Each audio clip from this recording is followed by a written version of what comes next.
तो student welcome back to my channel Samrat academy. Student आज की इस वीडियो में आप लोगों को बताने वाला है कि गणित में पास होने का ट्रिक। मेरे प्यारे बच्चों, अगर आप गणित का पेपर देने गए हो और गणित के पेपर में अगर आप लोगों को कुछ भी नहीं आ रहा है तो आप गणित के पेपर को कैसे पास करोगे बिना पढ़े बिना याद किए। मेरे प्यारे बच्चों 100% गारंटी टीचर खुश होकर पूरा का पूरा नंबर देगा और 100% ये भी गारंटी है कि आप पास हो जाओगे।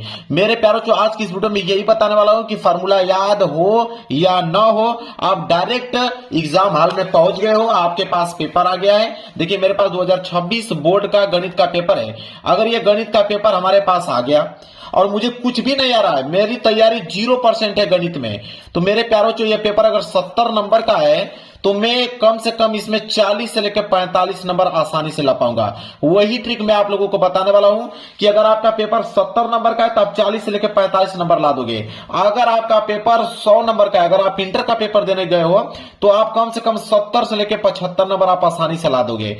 मेरे प्यारे बच्चों हर साल वीडियो बनाता हूं और इस साल भी बनाया हूं। अगली साल वीडियो मैंने बनाया था तो 1 मिलियन बच्चों ने प्यार दिया था, मतलब 10 लाख बच्चे उस वीडियो को देखकर गए थे। उसमें बहुत सारे कमेंट ऐसे आए थे कि हाँ सर हर साल हम गणित में फेल हो रहे थे, लेकिन आपके ट्रिक की मदद से हम लोग इस बार बहुत अच्छा अंक लेकर आए हैं। तो मेरे प्यार जो दावा करता हूं, देखिए मेरे पास सिर्फ पेपर है और ये बोर्ड एग्जाम की कॉपी है। मैं खुद इसमें जितने भी प्रश्न है सारे प्रश्नों को करके मैं आप लोगों के सामने दिखाने वाला हूं। बस वीडियो में बने रहिए और चैनल पर नए होंगे तो चैनल को जरूर सब्सक्राइब कर लीजिएगा और उनके पास इस वीडियो को शेयर कीजिए जिनका गणित का पेपर होने वाला है, ताकि भेज दीजिए कि वो भी गणित में पास हो पाए। देखिए मेरे प्यारे बच्चों, अगर हम बात करें 2 टाइप के क्वेश्चन बनते हैं मेरे प्यारे बच्चों, 2 टाइप के प्रश्न बनते हैं। मैं आपको अगर बताना चाहूं, देखिए अगर यह मैथ है तो मैथ में 2 टाइप के प्रश्न बनते हैं।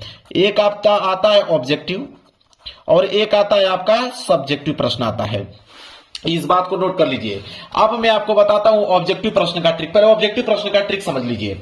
अब मैं एक चीज बताऊंगा आपको कि ऑब्जेक्टिव प्रश्न का ट्रिक क्या होता है। मेरे प्यारे बच्चों इसको ध्यान से आप समझ लीजिए। दुनिया में कोई ऐसा व्यक्ति नहीं है जो आपको बता दे कि ऑब्जेक्टिव प्रश्न का ये ट्रिक है, इस पे लगा दोगे तो एकदम 100% सही हो जाएगा। ऐसा होता ही नहीं है मेरे प्यारे बच्चों।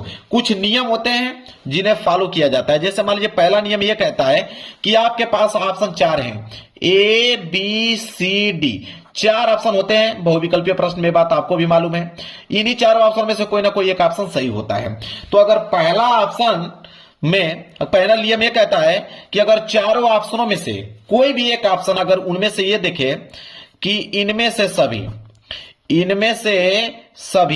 देखिए चारों ऑप्शनों में से कोई भी एक ऑप्शन अगर इनमें से सभी दिखेगा, आंख बंद करके भरोसा कर सकते हो मेरे प्यारे बच्चों वही वाला ऑप्शन सही होगा। 95% केस में वही सही होगा, इस बात का दावा करता हूं। यह होता है नियम पहला। अगर हम बात करें नियम दूसरा को लेकर, नियम दूसरा यह कहता है कि अगर चारों ऑप्शनों में से अगर आ जाए कि इनमें से कोई नहीं अगर आ जाए तो आप यकीन मान के चलिए कि इसी वाले ऑप्शन पे आपको क्लिक करना है। 95% केस में वो वाला ऑप्शन सही होता है। ये दूसरा नियम है।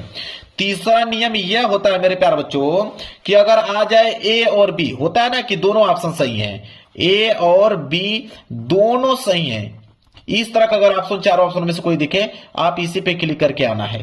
अब जो बचा यह जो होता है तीनों ऑप्शन जो दिखाई दे रहे हैं, यह 3 ऑप्शन सिर्फ 5% केस में बनता है। सिर्फ 5% क्वेश्चन में आप लोगों को ये वाले ऑप्शन देखने को मिलेंगे, अन्यथा 95% जो क्वेश्चन बनते हैं जिसमें ऑप्शन होता है वो चारों के चारों अलग होता है। ऑप्शन ए अलग रहेगा, ऑप्शन बी अलग रहेगा, ऑप्शन सी अलग रहेगा और ऑप्शन डी मेरे प्यारे बच्चों यहां पे अलग रहेगा। इस बात को आप नोट कर लो। कैसे मैं बताता हूं, देखिए ध्यान से। जैसे मान लीजिए कि यह पेपर है, ठीक है, यह पेपर है और यहां पे वो विकल्पीय का पहला प्रश्न आ गया कि किसी वृत्त पर एक वाय बिंदु से खींची जाने वाली स्पर्श रेखाओं की अधिकतम जो संख्या होती है कितनी होती है। तो ये बात जानते हैं हम लोग कि यह वृत्त है और वाय बिंदु से अगर इस पर स्पर्श रेखा खींचूंगा तो एक रेखा यहां से जाएगी, एक रेखा यहां से जाएगी, मतलब टोटल कितनी रेखाएं, 2 रेखाएं ही मेरे प्यारे बच्चों संभव है। इस बात की हमें जानकारी हो गया, ठीक है। तो इसमें बी वाला सही है। इसी तरह अगर दूसरा देखें कि बिंदु 7 का माती की वाई अक्ष से दूरी कितनी होगी, तो वाई अक्ष से दूरी मतलब यक्स का निर्देशांक 7, तो इसमें सी वाला ऑप्शन सही हो गया मेरे प्यारे बच्चों। हुआ कि नहीं। इसी तरह अगर ये वाला प्रश्न करोगे तो इसमें ए वाला सही है, अगर ये वाला प्रश्न करोगे तो इसमें डी वाला सही है। अब कैसे आकलन करोगे आप बताओ। ये इसमें बी सही था, इसमें सी सही है, फिर इसमें ए सही हो गया, इसमें डी सही हो गया, ठीक है, आपको लग रहा है कि कोई नियम फॉलो चल रहा है। इसी तरह पांचवा प्रश्न को जब हल करोगे ना तो इसका पहला वाला ऑप्शन सही होगा। अब देखिए 5 प्रश्नों को मैं खुद आपके सामने सॉल्व किया, तो एक में बी सही है, एक में सी सही है, एक में ए सही है, फिर इसमें डी सही है, इसमें ए, मतलब 5 प्रश्न मैंने सॉल्व किया। तो 2 ऐसे प्रश्न थे जिसमें ऑप्शन ए जो है मेरे प्यारे बच्चों सही है, बाकी एक में ऑप्शन डी था, एक में ऑप्शन सी है और एक में ऑप्शन बी है, तीनों अलग अलग हैं। अब मैं आपको बताता हूं मेरे प्यारे बच्चों, देखिए जब चारों ऑप्शन आपको अलग अलग दिखे तब क्या करोगे, तो अब मेरे प्यारों जो आपको दिमाग लगाना है, आपको तुक्का लगाना है। आपको क्या लगाना है, तुक्का लगाना है मेरे प्यारों जो, तुक्का से आपको इन प्रश्नों को हल करना पड़ेगा। तुक्का ये कहता है मेरे प्यारों जो कि ज्यादातर ऑप्शन सी पे आप क्लिक करें, ज्यादातर जो आपके क्वेश्चन है वो ऑप्शन सी पे क्लिक करें। अगर सी पे क्लिक करेंगे तो देखिए 5 प्रश्न था तो उसमें से 2 प्रश्न जो थे जिनका ऑप्शन सी था, ठीक है, बाकी एक में ऑप्शन ए है, एक में ऑप्शन बी है, एक में ऑप्शन बी है और एक में ऑप्शन आपका डी है। तो याद रखें ऑप्शन सी पे क्लिक कीजिए, अन्यथा ऑप्शन ए पे क्लिक आपको करना है। यही ट्रिक होता है मेरे प्यारे बच्चों, यही दिमाग आप लोगों को लगाना है। अगर रह गई बात मेरे प्यारे बच्चों, अगर हम बात करें कि गणित में नंबर किसका मिलता है मेरे प्यारे बच्चों, तब देखिए मैं आपको बताता हूं गणित में नंबर किसका मिलता है। सबसे पहला नियम यह कहता है कि गणित के जब भी क्वेश्चन आप सॉल्व कर रहे हो, सब्जेक्टिव वाला, ये तो ऑब्जेक्टिव प्रश्न का ट्रिक आपने समझ लिया, अब सब्जेक्टिव प्रश्न का ट्रिक समझिए। इसके बाद मैं सारे के सारे क्वेश्चन को सॉल्व करके दिखाने वाला हूं। देखिए सब्जेक्टिव का यह कहता है, जिसे एग्जामिनर देखकर आपको पूरा का पूरा नंबर देगा। पहला होता है कि स्टार्टिंग इज इंपोर्टेंट, सबसे ज्यादा इंपोर्टेंट है आप लोगों का स्टार्टिंग, कि स्टार्टिंग इज इंपोर्टेंट, मतलब आप किसी भी क्वेश्चन की शुरुआत कैसे करते हैं मैथ में, यह इंपोर्टेंट रखता है कि किसी भी क्वेश्चन की शुरुआत आप कैसे करते हैं। और एक चीज दूसरा नियम ये कहता है कि मैथ में जो होता है मेरे प्यारे बच्चों, गणित में आपका स्टेप मार्किंग मिलता है। आप बहुत सारे बच्चों के दिमाग में आएगा कि स्टेप मार्किंग का क्या मतलब होता है। स्टेप मार्किंग का मतलब होता है कि क्वेश्चन को बढ़ा चढ़ा कर लिखना। जैसे अगर मैं यहां पे दे दूं कि 4 भागे 2 गुणे 8, तो सारे बच्चे जवाब देंगे कि इसमें भाग दोगे तो 2 आएगा, 2 को गुणा 8 में करोगे तो 16 आ जाएगा, तुरंत एक ही लाइन में आंसर दे देंगे। लेकिन कुछ बच्चे क्या करेंगे, स्टेप को बढ़ा देंगे, वो करेंगे 4 का भाग 2 में देंगे तो 2 आएगा, यहां से आपका 8 आएगा, 8 दूनी के 16। देखिए हमने इसको 3 लाइनों में इसको क्वेश्चन को व्यक्त कर दिया और कुछ बच्चे एक ही लाइन में इसका आंसर ला दिए। तो ये होता है स्टेप मार्किंग। तो स्टेप मार्किंग पर नंबर मिलता है, मतलब क्वेश्चन को एक्सप्लेन करके लिखना। इसके बाद मेरे प्यारे बच्चों क्या किया जाता है कि क्वेश्चन में जैसे जब भी स्टार्ट कर रहे हो तो दिया है, मतलब जो जो प्रश्न में दिया है उसको दिया को उतारो। इसके बाद प्रश्नानुसार, प्रश्न के अनुसार जो क्वेश्चन बोला है उसके अनुसार क्वेश्चन को सॉल्व करो, ठीक है, ये सारी चीजें करना है। चिन्हों का प्रयोग करो, ठीक है, जो भी चिन्ह दिया गया है तो चिन्हों का प्रयोग आपको करना है।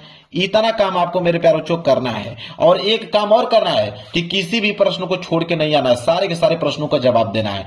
तो यह था ट्रिक, मैंने ट्रिक अभी बताया, अब मैं इसको अप्लाई करने वाला हूं, ठीक है। तो ऑब्जेक्टिव क्वेश्चन का ट्रिक तो मैंने बता दिया, मेन चीज रह गया आप लोगों का सब्जेक्टिव प्रश्न का। चलिए देखिए अब यहां पे हम लोग करेंगे खंड ब। मेन चीज ये है जो कि आप लोगों को करना है, खंड ब। ऑब्जेक्टिव क्वेश्चन का मैंने ट्रिक आप लोगों को बता दिया, अब खंड ब करना है। तो देखिए सबसे पहले हम लोग करेंगे क्या, सबसे पहला जो आपको काम करना है वो हर एक पेज पे आपको रोल नंबर लिखते चलना है मेरे प्यारे बच्चों।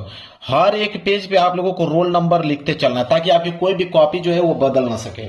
चलिए इतना हो गया। इसके बाद खंड ब डालना है, तो आप सबसे पहले ऊपर आप डालेंगे मेरे प्यारे बच्चों खंड ब। यहां पे मेन हेडिंग होगी आपकी खंड ब, सिंगल इन्वर्टेड कामा के अंदर उसको क्लोज कर दीजिएगा और स्केल की सहायता से आप इसके नीचे कर दीजिएगा मेरे प्यारे बच्चों अंडरलाइनिंग, ताकि दिखने में अच्छा लगे। ये हो गया खंड ब। इतना काम आपको कर देना है। खंड ब में प्रश्न संख्या 21 करने वाले हो तो आप एक लाइन का गैप छोड़कर आप यहां पे डालेंगे प्रश्न उत्तर संख्या 21। तो यहां पे हो जाएगा आपका प्रश्न उत्तर संख्या 21, प्रश्न उत्तर संख्या 21 हो गया, ठीक है। अब 21 में क कर रहे हो कि ख कर रहे हो कि ग कर रहे हो, कौन सा प्रश्न कर रहे हो। यहां पे दिया ना कि क करने वाले हो कि ख करने वाले हो कि ग करने वाले हो। देखिए ग वाला करके दिखाता हूं, इस तरह का बहुत प्रश्न आता है सिद्ध करने के लिए। 2 नंबर के लिए दिया है, 4 नंबर वाले में भी इस तरह का प्रश्न आते हैं और 6 नंबर वाले में भी इस तरह का प्रश्न आते हैं। तो जब भी इस तरह का प्रश्न आ जाए, अगर प्रश्न नहीं आ रहा तो कैसे सॉल्व करोगे। देखिए ग करने वाले हो तो आप लिखोगे प्रश्न उत्तर संख्या 21 का ग, और इसके बाद स्केल की सहायता से इसके नीचे कर दोगे अंडरलाइनिंग, ठीक है। स्केल की सहायता से क्या करोगे, अंडरलाइनिंग कर दोगे ताकि दिखने में अच्छा लगे। प्रश्न उत्तर संख्या 21 का ग। चलिए देखते हैं, प्रश्न बोला है कि सिद्ध कीजिए। क्या बोला है कि सिद्ध कीजिए कि इतना बराबर इतना होता है। चलिए देखिए कैसे लिखेंगे। सबसे पहले हम लोग लिखेंगे यहाँ पे हल। सबसे पहला जो काम करेंगे लिखेंगे हल। देखिए ट्रिक क्या लगाएंगे, ये प्रश्न अगर आपको नहीं आ रहा है मेरे प्यारे बच्चों तब क्या दिमाग आप लगाएंगे वही चीज बता रहा हूं। अगर जिसको प्रश्न आता रहेगा तो वो तो सही सही करेगा, जिनको नहीं आता होगा वो कैसे करेगा कि एग्जामिनर को नहीं मालूम चलेगा कि गलत लिखा है, नंबर दे देगा आपको। देखिए हल आपने लिख दिया। सबसे पहले लिखेंगे कि दिया है। क्या लिखेंगे कि दिया है। दिया है, क्या दिया हुआ है, तो दिया हुआ है यहाँ पे कि 1 प्लस साइन थीटा बटे cos theta plus cos theta बटे 1 प्लस साइन थीटा, ये दिया हुआ है। तो दिया हुआ है तो लिखेंगे यहाँ पे कि 1 plus sine theta, 1 plus sine theta और बटे में दिया हुआ है कॉस थीटा। कॉस थीटा देखिए आपको क्लीन क्लीन लिखना है ताकि दिखने में अच्छा लगे। प्लस इधर दिया हुआ आप लोगों का कॉस थीटा और बटे में दिया हुआ है 1 प्लस के साइन थीटा, यह दिया हुआ है। अब सिद्ध करना है तो एक लाइन का गैप छोड़ के आप लिखेंगे सिद्ध करना है। क्या सिद्ध करना है भाई, अगर इस तरह लिखोगे ना तो एग्जामिनर को बताता हूं आप लोगों को पूरा का पूरा नंबर देगा। एग्जामिनर को मालूम चलेगा कि हाँ एक टॉपर कोई कॉपी लिखा है, मतलब लिखने का बस स्ट्रक्चर आपको मालूम होना चाहिए, बाकी बनाकर लिख दीजिए नंबर मिल जाएगा आपको। सिद्ध करना है, क्या सिद्ध करना है, तो सिद्ध करना है कि 2 सेक थीटा, यह सिद्ध करना है। चलिए बहुत अच्छी बात है। अब हम करेंगे क्या, यहां पे लिखेंगे कि आपका LHS हो गया या RHS हो गया। LHS सिद्ध करके RHS लाना है तो लिखेंगे हम लोग यहाँ पे कि LHS लेने पर, LHS लेने पर मतलब बायां पक्ष लेने पर, LHS लेने पर, जब LHS लेने का मतलब ये वाला पोर्शन लेकर सिद्ध करके हमें इतना बनाना है। तो LHS लेने पे हम लिखेंगे 1 प्लस साइन थीटा और बटे में क्या दिया हुआ है, बटे में दिया हुआ है कॉस थीटा और प्लस यहाँ पे दिया है कॉस थीटा और बटे में 1 प्लस साइन थीटा। अब यह प्रश्न आपको नहीं आ रहा है, अरे कुछ नहीं आ रहा तो एलसीएम तो आ रहा है, कम से कम एलसीएम तो आप ले सकते हो, इतना बात तो आपको मालूम है, एलसीएम ले लीजिए। चलिए यहां से आप लेंगे एलसीएम। अब एलसीएम भी नहीं समझा रहा कि एलसीएम क्या लेंगे, तो ये जो दो चीज दिया हुआ उसी को पूरा का पूरा नोट कर लो। जिससे नीचे कॉस दिया है तो आप लिख दीजिए कॉस थीटा और एक क्वेश्चन में क्या दिया 1 प्लस साइन थीटा, तो आप 1 प्लस साइन थीटा लिख दीजिए। इतना तो काम कर ही सकते हो। आप कहोगे कि कॉस से कॉस तो हम कैंसिल कर दें, बच गया 1 प्लस साइन थीटा और 1 प्लस साइन थीटा, इसका गुणा इसमें कर देंगे तो अगर 2 का गुणा 2 में करेंगे तो 4 हो जाएगा। इसी तरह इसका गुणा इसमें करेंगे तो ये हो जाएगा आपका 1 प्लस साइन थीटा का होल स्क्वायर हो सकता है। बिल्कुल सही बात है। इसी तरह जब इसको काट दोगे तो कॉस थीटा का कॉस थीटा में गुणा करोगे तो ये हो जाएगा कॉस स्क्वायर थीटा। लो इतना काम करके एक स्टेप तो बढ़ा ही दिए, यहाँ बराबर की चीज इस तरह लगा दो, एक स्टेप तो आपने बढ़ा दिया। अगला स्टेप भी आप सोचो कि अब अगला स्टेप हम क्या कर सकते हैं, इसमें कौन सा दिमाग लगा सकते हैं, अब आपको सोचना है इसमें। चलिए देखते हैं। तो आप कहोगे कि अरे तो ए प्लस बी का होल स्क्वायर है, तो ए प्लस बी का होल स्क्वायर है मतलब कि देखिए ए प्लस बी का होल स्क्वायर है, इसका फार्मूला कहता है कि A square plus B square plus 2ab, यह कहता है इसका फार्मूला। तो आप कहोगे चलो इसी को तोड़ देते हैं। ए स्क्वायर मतलब एक का स्क्वायर करोगे तो एक ही आएगा, बी स्क्वायर इसका करोगे तो यह आ जाएगा आपका साइन स्क्वायर थीटा, प्लस 2 हो गया ए मतलब ए का, बी मतलब साइन थीटा। इतना तो काम कर ही सकते हो ना, इतना तो दिमाग काम ही करेगा भाई बनाकर लिखोगे तो। अब प्लस ये हो जाएगा आपका कॉस स्क्वायर थीटा और बटा में आप लिख सकते हो यहाँ पे कॉस थीटा, जो नीचे दिया हुआ है उसी को नोट कर लो 1 प्लस साइन थीटा। ठीक है। अब दिमाग आप लगाना यहाँ पे, आप कहना बनाकर कि साइन स्क्वायर थीटा और प्लस कॉस स्क्वायर थीटा बराबर तो 1 होता है, इन दोनों का मान 1 लिख दो तो 1 1 मिलकर हो जाएगा 2, आप प्लस 2 को गुणा इसमें करोगे तो ये हो जाएगा आपका 2 साइन थीटा। होगा कि नहीं होगा, बिल्कुल होगा। और बटे में क्या लिखोगे, बटे में वही चीज जो नीचे दिया हुआ है कि कॉस थीटा और 1 प्लस साइन थीटा। पेज भर गया। लो भाई इतना ही आपने बनाकर लिखा कि पेज भर गया, पेज भर जाए तो कोई दिक्कत नहीं, आप यहाँ पे लिख दीजिए पीटीओ पेज टर्नओवर, पेज को पलट दीजिए, कोई दिक्कत नहीं है। चलिए जब पेज को आपने पलट दिया तो जो चीज लिखा था उसी को यहाँ पे लिख दीजिए। तो पीछे था कि 2 प्लस 2 साइन थीटा था और नीचे आप क्या था यहाँ पे कि कॉस थीटा था और 1 प्लस क्या था साइन थीटा था। अब दिमाग लगाइए, आप कहोगे 2 यहाँ पे भी 2 यहाँ पे भी, कॉमन ले लिया जाएगा, तो आप कहोगे सही 2 कॉमन ले लेंगे तो यहाँ बच जाएगा आपका 1 और प्लस इधर बच जाएगा आपका साइन थीटा और नीचे क्या बच गया आपका, नीचे बच गया यहाँ पे कॉस थीटा और कोष्टक में बच गया आपका 1 प्लस साइन थीटा। आप कहिएगा कि 1 प्लस साइन थीटा से तो कैंसिल में कर दिया, बिल्कुल सही बात है। बच गया यहाँ पे 2 कॉस थीटा और कॉस को ऊपर भेज दोगे तो सेक थीटा, मतलब 2 सेक थीटा। लो भाई आ गया। किसी न किसी तरह जोड़कर आपको 2 sec थीटा लाना ही है, और 2 sec थीटा आ गया। जब आ जाएगा तो आप लिख दीजिएगा कि LHS जो है वो RHS के बराबर हो गया। ठीक है, यहां पे लिखिएगा इति सिद्धम या तो हेंस प्रूफ, इंग्लिश में लिख दीजिएगा हेंस प्रूव्ड। मैंने इसको प्रूव्ड कर दिया। लो भाई, आंसर आपका मिल गया। एग्जामिनर आपको पूरा का पूरा नंबर दे देगा। एक नंबर मेरे प्यारों चो काट नहीं सकता है। यह काम आप लोगों को मेरे प्यारों चो करना है। कोई दिक्कत बताइए? अभी तो कोई दिक्कत नहीं है। इसी तरह देखिए, ये वाला प्रश्न अगर आपको करने के लिए आ जाए, यह प्रश्न बहुत पूछता है। 4 नंबर वाले में भी पूछता है, 6 नंबर वाले में भी पूछता है। तो अगर इस तरह का प्रश्न आ जाए तो एग्जामिनर को कैसे गलत साबित करके आप नंबर ले लोगे। देखिए, बोला है कि निम्नलिखित बारंबारता से माध्य ज्ञात कीजिए। वर्ग अंतराल दिया हुआ है, बारंबारता दिया हुआ है। जब इस तरह का प्रश्न आ जाए तो कौन सा दिमाग लगाओगे? चलिए मैं बताता हूं। चलिए, सबसे पहले दूसरे का 21वें का घ कर रहे हैं ना, तो आप हेडिंग सबसे पहले डाल लो। ये काम तो आपको पहले कंपलसरी है कि कौन सा प्रश्न कर रहे हैं उसका हेडिंग तो डालना ही पड़ेगा। तो प्रश्न उत्तर संख्या 21 का घ, तो 21 का घ। देखिए, जैसा ट्रिक बताऊंगा ना वही अप्लाई करके आइएगा। स्केल की सहायता से अंडरलाइनिंग कर दीजिएगा। प्रश्न उत्तर संख्या 21 का घ दिया हुआ है यहाँ पे कि वर्ग अंतराल और बारंबारता ज्ञात करने के लिए। अब देखिए, सबसे पहले आप लिखिएगा यहाँ पे हल। सबसे पहले आप लिखिएगा हल। और जब भी इस तरह का प्रश्न पूछे, चाहे माध्य पूछे, माध्यिका पूछे मेरे प्यारे बच्चों, ठीक है, चाहे माध्यक पूछे, कौन सा दिमाग लगाओगे? देखिए, यही दिमाग लगाना है। 2 कॉलम बनाना है, तो 2 कॉलम तो यहीं से बन जाएगा, एक वर्ग अंतराल का, एक बारंबारता का। इन्हीं से आप कॉलम 2 कॉलम तो बन जाएगा। चलिए, तो एक कॉलम आपने बना दिया यहाँ पे वर्ग अंतराल का, तो एक कॉलम यहाँ पे बन जाएगा आपका वर्ग अंतराल का बन गया, और एक कॉलम बारंबारता का जो उसमें दिया था। तो क्वेश्चन से ही हमने यहाँ पे 2 कॉलम बना दिया, वर्ग अंतराल और बारंबारता का। तो देखिए, वर्ग अंतराल में जो जो चीज दिया उसको नोट कर लीजिए, और बारंबारता में जो चीज दिया उसको आप यहाँ पे कॉलम बनाकर नोट कर लीजिए। चलिए नोट कर लेते हैं। क्या दिया हुआ है? 0 से लेके 10, 10 से लेके 20, और 20 से लेके 30, और 30 से लेके 40, और 40 से लेकर 50 जो दिया है उसी को हमने नोट कर रहा हूं। बारंबारता में इसका वैल्यू दिया था 6, इसका 9, इसका 20, और इसका कितना दिया था 15, और इसका आपका 9। तो 2 चीज तो यहीं से आपको मालूम चल गया, वर्ग अंतराल, बारंबारता। अब तीसरी चीज आप क्या निकालेंगे? अब ट्रिक है तीसरी चीज। जब भी इस तरह का प्रश्न आ जाए तो हमेशा आप संचयी बारंबारता निकाल लीजिए। लो भाई, संचयी बारंबारता जिसे हम लोग क्या करते हैं? CF से डिनोट करते हैं, CF। ठीक है, ये हो गया संचयी बारंबारता।